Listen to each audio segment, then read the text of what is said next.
While most salts are very soluble in water, some of them are sparingly soluble.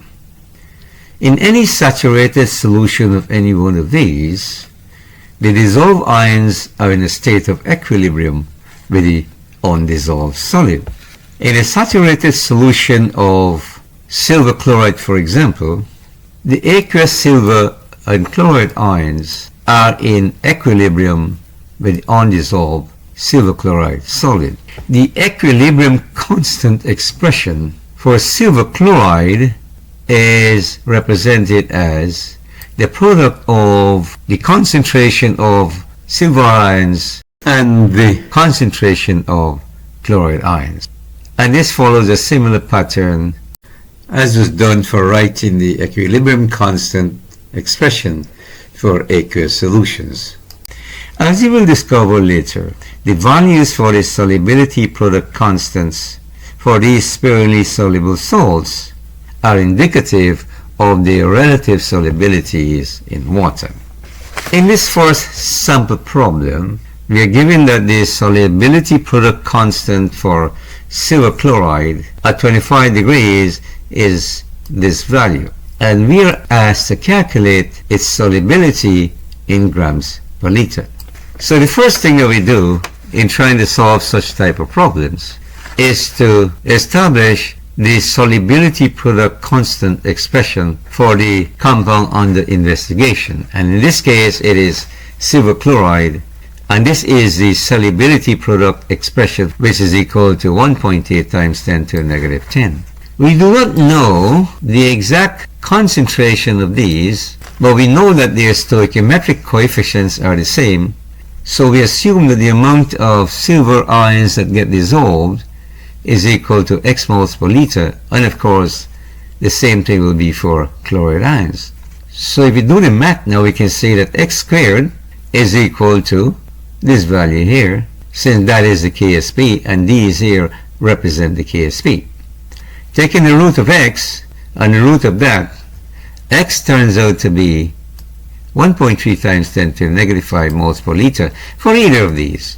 The next thing is for us to calculate the concentration of the silver chloride that is dissolved in the water at 25 degrees Celsius. Silver chloride dissociates according to this equation here, where x moles per liter gives a corresponding number of moles per liter for both of these ions. But we do not know how much silver chloride is dissolved in solution, but we know that x moles per liter for either of these must come from x moles per liter of silver chloride. So now that we know x is equal to that, therefore the concentration of silver chloride must be the same as that. So now we know the concentration of the silver chloride that gets dissolved in water. We now try to find the number of moles that is dissolved in 1 liter of that. To find that, we use this formula here, where N is equal to C times V. We know its concentration, which is this, and we know we're talking about a 1 liter of solution. So the number of moles will be equal to this times 1 liter, and it turns out to be 1.3 times 10 to the negative 5 moles of silver chloride that's dissolved. Now, but the question is, what is the solubility in grams per liter? All you have to do now is to change it to grams. Using this formula here, where mass is equal to number of moles times molar mass, you can find the mass of silver chloride that is dissolved in 1 liter of solution. Of course, we can look at the formula and find its molar mass, add up the molar mass of silver and that for chloride, and it turns out to be 143.3 grams per mole. When you multiply its molar mass times the number of moles, it turns out that the solubility of silver chloride is 1.9 times 10 to the negative 3 grams per liter. So this is how problems are solved where the KSP is given and the solubility of the compound is required. We use its KSP to find the concentration of either of the ions. Knowing either of these, we can find the concentration of the parent compound that gets dissolved, which in this case is silver chloride, The next thing we do is to find a number of moles of that compound using this formula, and then to find its mass we use this formula here where m is equal to n times m. This can be found by looking at the formula of the compound, and that's how you end up with that value there.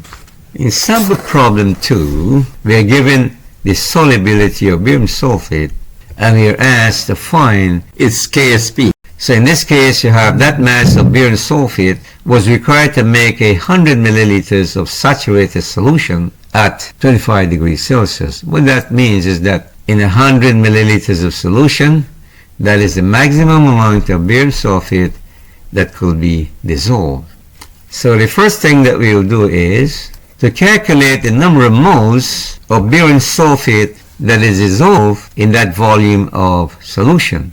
Number of moles is equal to the mass of it divided by its molar mass. We know that is the formula for barium sulfate, and we know how to find its molar mass by adding up the molar masses for each of these here, and it turns out to be 233.39 grams per mole. Number of moles therefore be equal to the mass. You're given this mass, and we just found its molar mass, and this is what it turns out to be. Now that we know its number of moles, we can now calculate its concentration.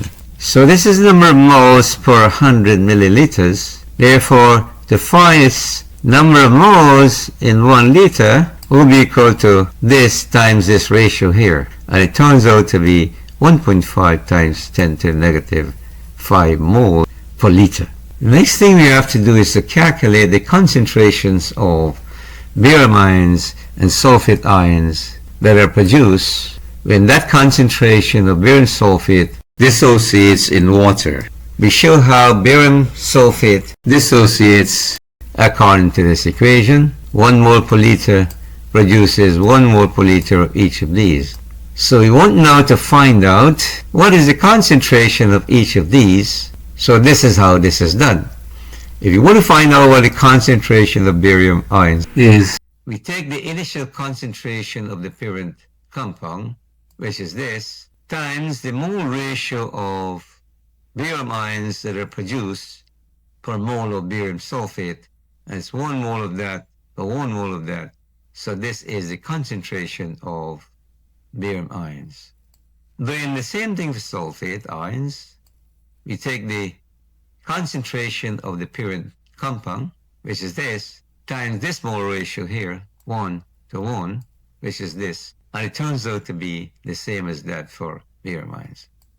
Now that we know the concentrations for both of these ions, we now establish the KSP expression for barium sulfate. So this is how barium sulfate dissolves in water. Barium sulfate is in equilibrium with barium ions and sulfate ions when the solution is saturated, and this is how the KSP expression is written. To find the KSP now for barium sulfate, we take these values here and insert them into this expression, and these are the ones that we take. So the KSP for barium sulfate is equal to 1 times 10 to the negative 10. So this is how these types of problems are solved, where we are provided with its solubility and asked to find its solubility product constant. First thing you do is to find the number of moles of the substance that is dissolved in water using this formula here. You're given its mass, you're given its formula, and you can find its molar mass. You will be given its solubility in a certain volume. That's not 1 liter, so you use this ratio here. Whatever volume you're given, divide 1 liter by that, and you multiply by the number of moles there. In this case, it turns out to be 1 times 10 to the negative 5. Next, you calculate the concentration of each of the ions. You first of all show how the parent molecule dissociates to give the ions according to their stoichiometric coefficient. In this case, is 1 to 1. Then you take each of these separately, multiply the concentration of the parent molecule, which is this, times the mole ratio of the ion that is produced per mole of this parent molecule that gets dissociated, and that gives you the individual concentrations of the ions set up your KSP expression and insert those values into it, and that will give you the KSP for the compound. In sample problem 3, we are asked to determine whether or not a precipitate of lead-2 chloride will form if 200 milliliters of 0.02 mole per liter of lead-2 nitrate solution is mixed with 300 milliliters of 0.010 mole per liter sodium chloride solution, given that the KSP for lead-2 chloride is 1.6 times 10 to the negative 5. Before we proceed to solving this problem, we need to understand what would happen if a precipitate forms when lead-2 ions and chloride ions are mixed from two different sources. This is the KSP expression for lead-2 chloride, and this is its value at 25 degrees. We do not know what is the concentration of either the lead or chloride ions are, so we assume that it is X moles per liter for lead-2 ions, and of course because the concentration according to the stoichiometric ratio here of chloride ions is twice that to lead, we let that be 2x.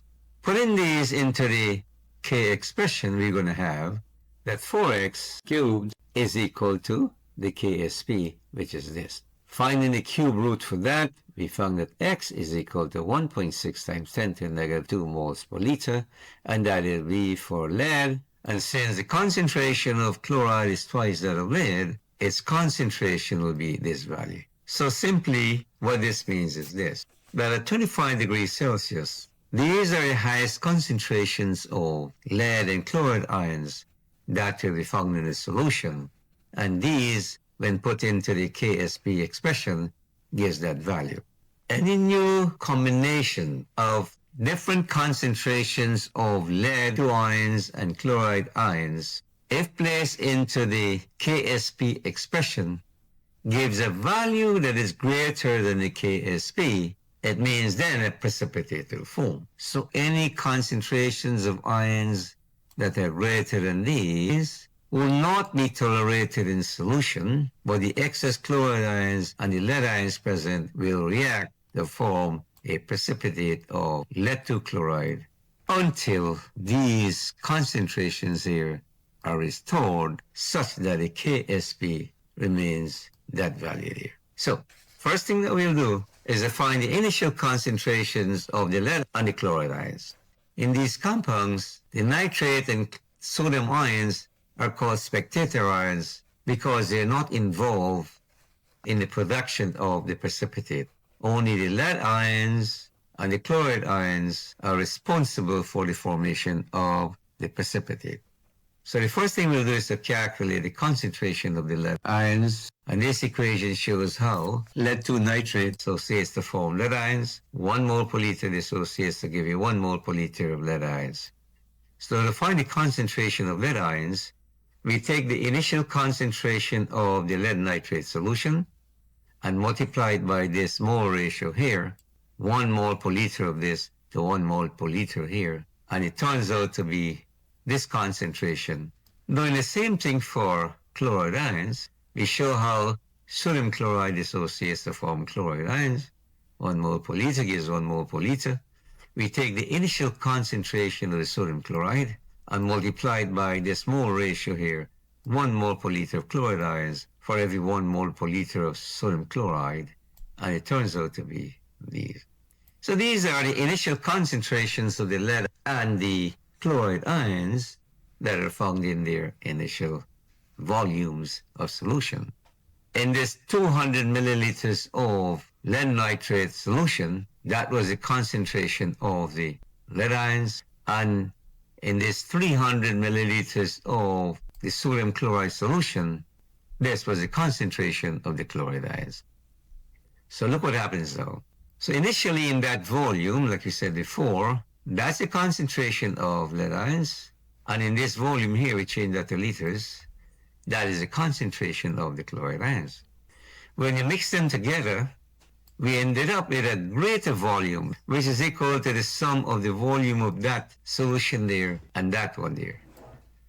So the final volume becomes 0.50 liter. So two things are happening here. One, you have an increase of volume. But secondly, because the lead ions are now floating around in a bigger volume, it's floating around in 0.50 liter instead of 0.2 liter, its concentration gets less. Same thing is happening here for the chloride ions. Because we are now having a different volume, the final concentrations of the lead and chloride ions will change. Recall from your grade 11 chemistry, we established this equation here. We're saying that if you dilute a solution, the initial concentration times the initial volume is equal to the final concentration times the final volume. In this case, we are having the initial concentration for lead to be, that is initial volume this, its final volume is this.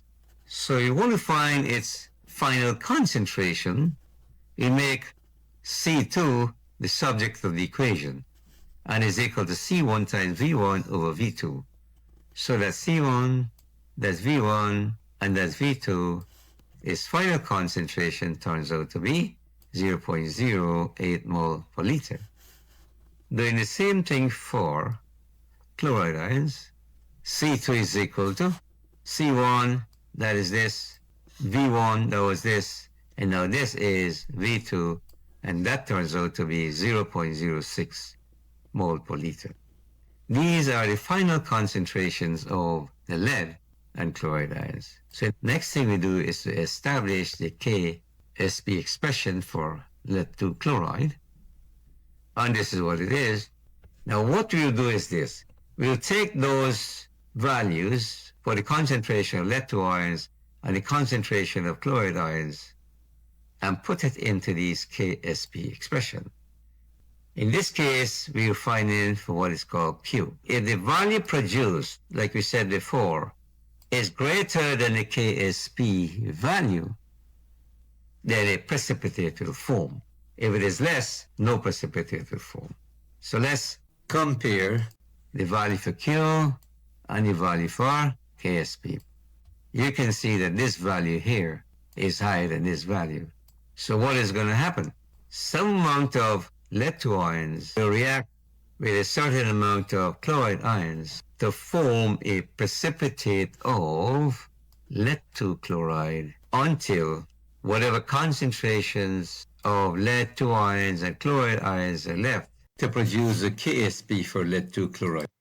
So quickly, if you're given a problem like that, we are given two solutions, one containing, in this case, lead ions, and the other one contain chloride ions, and you're given this KSP, you're given their initial volumes and concentrations, and you're asked to determine whether or not a precipitate will form when mixed. First thing you do is to find the initial concentration of the two ions, which if come together will form precipitate. In this case is a lead and chloride ion, and I'll show you how to do that there.